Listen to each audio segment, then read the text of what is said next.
ever find yourself driving through the endless forests of Maine late at night, and you see a weathered roadside sign that reads, Black Pine Motel, don't stop, because the strange thing isn't that the motel exists. The strange thing is, it doesn't. You won't find it on Google Maps. No official records. No business license. No satellite image. And yet, every year, a handful of travelers somehow end up there. Most of them are never seen again. October 2025. Cold rain had been falling for 3 straight days. At exactly 11:47 p.m., documentary filmmaker Daniel Hart, 35 years old, was driving alone along an isolated highway in northern Maine. His phone had died nearly an hour earlier. GPS had completely lost signal. The road ahead disappeared into walls of black pine trees. The only sound inside the SUV was the soft static coming from the radio. Then the static changed. It almost sounded like someone whispering, very quietly. Daniel, his hands tightened around the steering wheel. He froze. A few seconds later, again, Daniel. He immediately turned the radio off. Silence. The kind of silence that makes you hear your own heartbeat. He laughed nervously. It was just interference. That's what he wanted to believe. 10 minutes later, headlights caught something in the distance. A flickering neon sign. Half the letters had burned out. Black Pie _ emo _ L. The building looked abandoned. Paint peeled from the walls. Every window was dark. Yet somehow, the open sign was glowing. The rain was becoming impossible to drive through.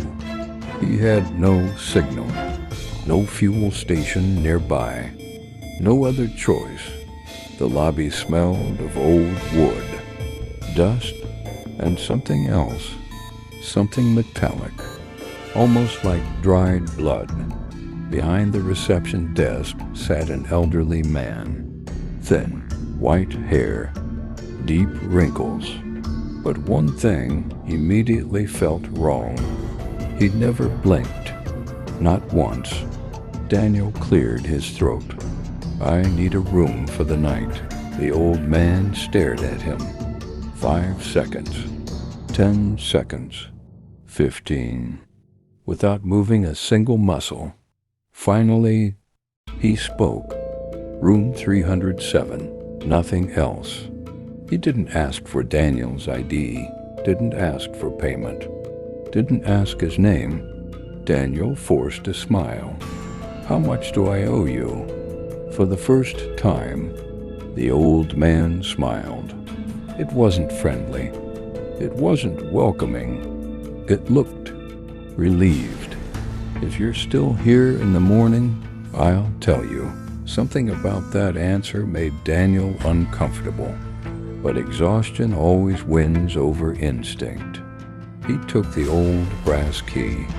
307, the hallway, leading upstairs, was lined with faded wallpaper and ancient wooden floors. Every step echoed. Creak, creak. Then Daniel noticed something. For every step he took, there was another step. Half a second later, behind him, exactly matching his pace, he stopped. Silence. He turned around. The hallway was empty. No one. He laughed under his breath. Old buildings make weird noises. He kept walking. Again, creak, creak. His footsteps. Then another. Behind him, perfectly synchronized. This time, he didn't look back. Room 307 looked surprisingly normal. A small bed, A wooden wardrobe, a dusty desk, a round mirror mounted on the wall, and an old clock. Its hands were frozen. 3:07. The second hand never moved, as if time itself had died inside this room. Daniel unpacked his camera. He switched it on. The red recording light blinked. October 18th. I'm somewhere in northern Maine. I found an old motel called Black Pine. I'll probably leave first thing in the morning once the weather clears. He smiled into the lens. This place definitely has horror movie vibes. He stopped recording. Around 2 a.m., a tiny sound woke him. Tap. He opened his eyes. Nothing. Nothing. Then again. Tap. This time, it came from the mirror. He grabbed his flashlight, shined it across the room. Nothing. Just his own reflection. He sighed, then turned back toward the bed, and every muscle in his body locked. Because inside the mirror, his reflection hadn't turned. It was still standing there, looking directly at him, smiling. A slow, impossible smile. Daniel spun around. The mirror reflected exactly what it should. Empty room. Normal reflection. Nothing unusual. His breathing became heavier. No, I'm just tired. I've been driving all day. He climbed back into bed, pulled the blanket over himself, closed his eyes. Then he heard it, very slowly, directly beneath the bed, scrara up, like fingernails, dragging across old wood. Again, scrara up. His entire body went cold. Then a whisper, so soft it barely sounded human. Daniel, he couldn't breathe. The voice continued. Don't. Look under the bed. Silence. A long, unnatural silence. Then one final whisper, even closer, almost against his ear. Because if you see me, I'll finally be able to see you too. At that exact moment, the broken clock on the wall, the one frozen at 3:07, made a sound. Tick.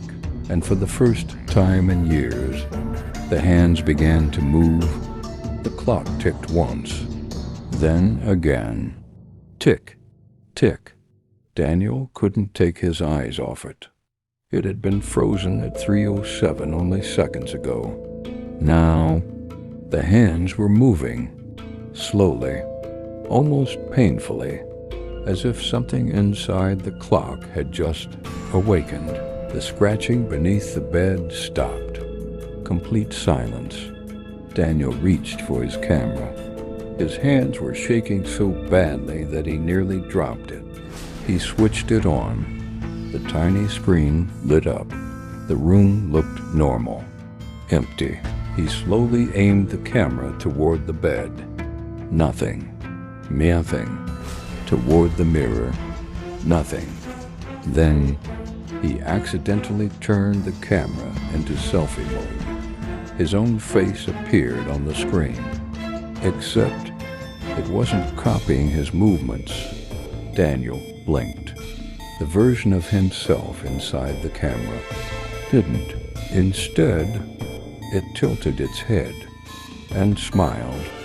Not a normal smile, a smile that stretched too wide, far beyond what a human face should allow. Daniel immediately threw the camera onto the bed. The screen went black. No, I'm hallucinating. He repeated it over and over. I'm exhausted. I'm just exhausted. But deep down, he knew something was terribly wrong. Suddenly, someone knocked on the door. 3 slow knocks.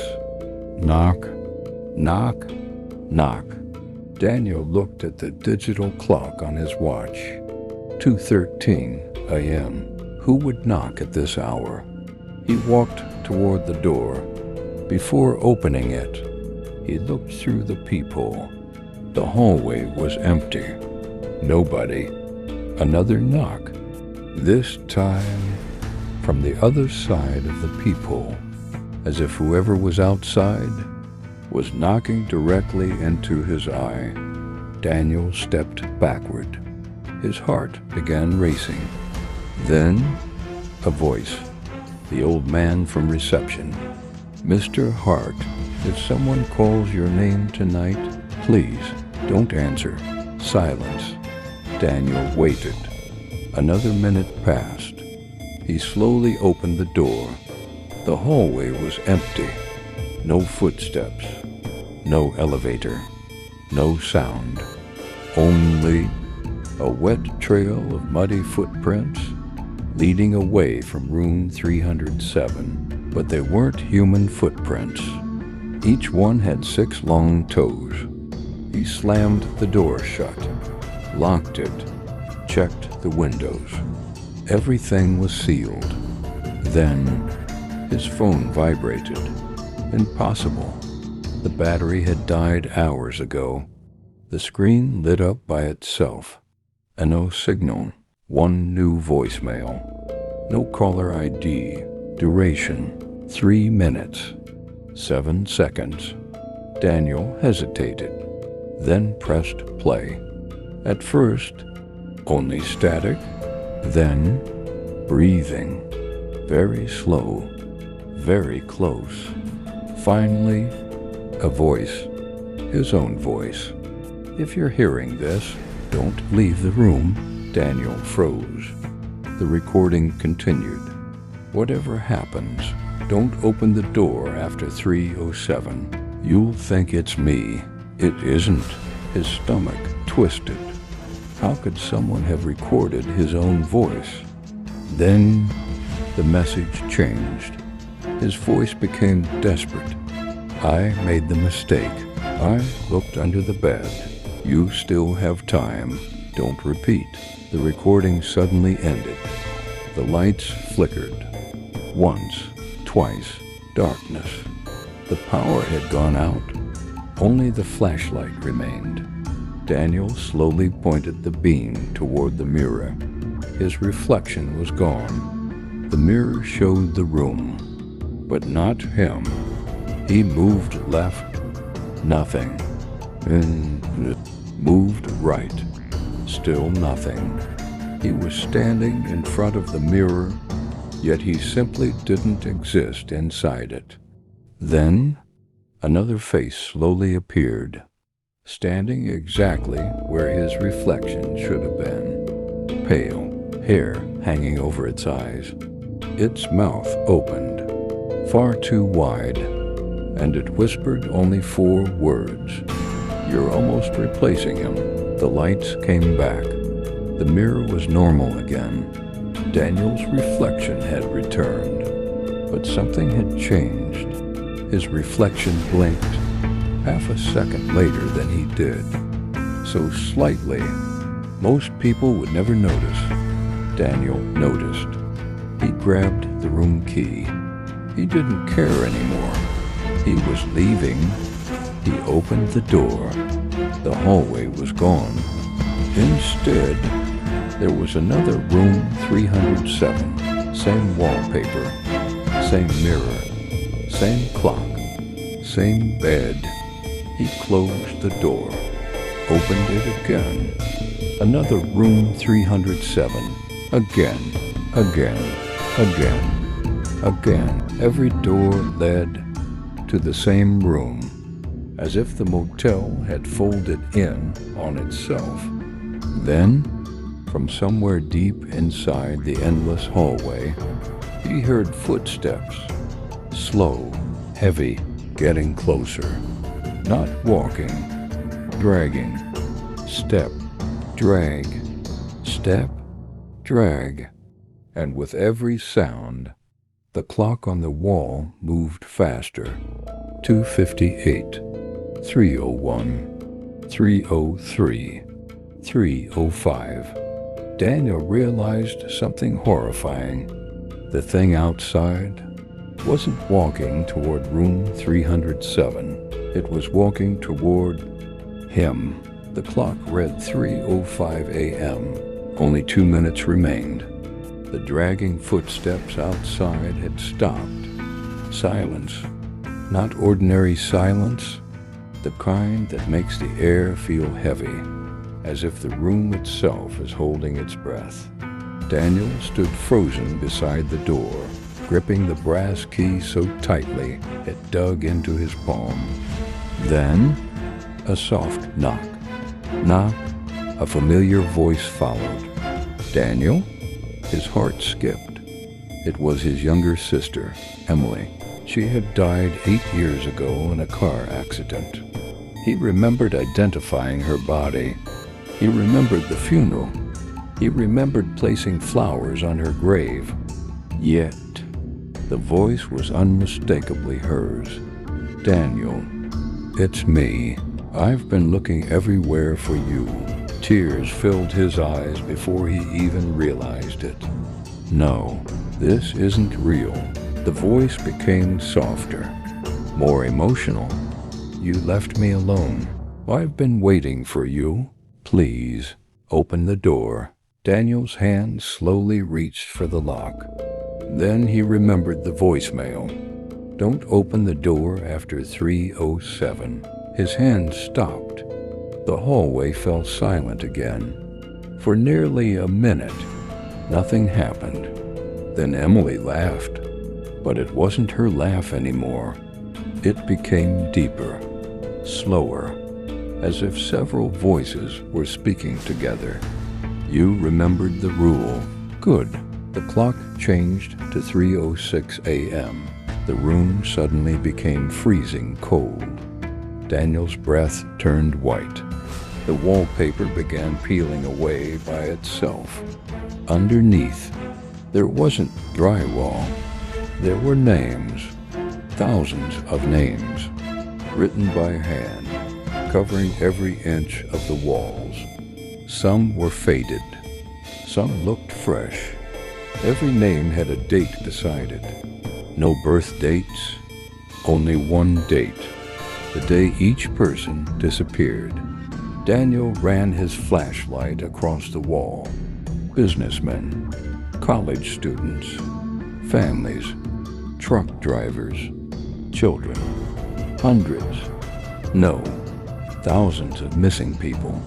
Then his flashlight stopped. At the very bottom, one name was still wet, as if it had just been written. Daniel Hart, October 18th, 2025. His knees nearly gave out. The motel already knew he wasn't leaving. Suddenly, the television switched on by itself. Static filled the screen. Then the picture cleared. It showed room 307, the same room, but empty. The timestamp on the corner read, October 18th, 1989. A man walked into the room. Daniel immediately recognized him. It was himself, not someone who looked similar. Exactly him. Same face, same clothes, same camera. The man on the screen looked terrified. He walked to the mirror, turned toward the camera, and whispered, "If you're watching this, you've already stayed too long." Behind him, something slowly rose from beneath the bed. Tall, impossible to describe. Its arms were too long. Its body bent in ways no bones should bend. The screen filled with static. The television exploded. Glass scattered across the floor. The wall clock struck 3:07 a.m. Every light in the room went out, even the flashlight. Darkness swallowed everything. Then, Daniel heard breathing.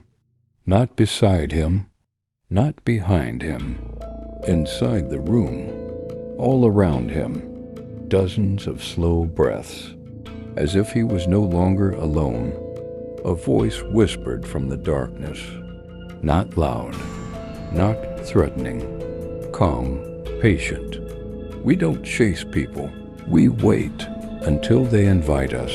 Another voice joined, then another, then another. Hundreds of whispers surrounded him. You looked, you listened, you stayed. Now, room 307 belongs to you. Daniel felt something cold wrap around his wrist, like an icy hand. It gently pulled him toward the center of the room. He couldn't resist. He couldn't even scream. Then, a single match ignited somewhere in the darkness. Its tiny flame revealed one horrifying sight. There weren't dozens of people in the room. There were dozens of Daniels. Every version looked older than the last. Some had gray hair. Some were bleeding. Some had no eyes. Some had broken necks. Every single one of them stared directly at him. And together, they smiled. One of them stepped forward. His face was covered in deep claw marks. He leaned close enough for Daniel to smell damp earth on his skin. Then he whispered, "I was you. The one behind me was me before that." He slowly pointed into the darkness. Daniel's eyes followed his finger.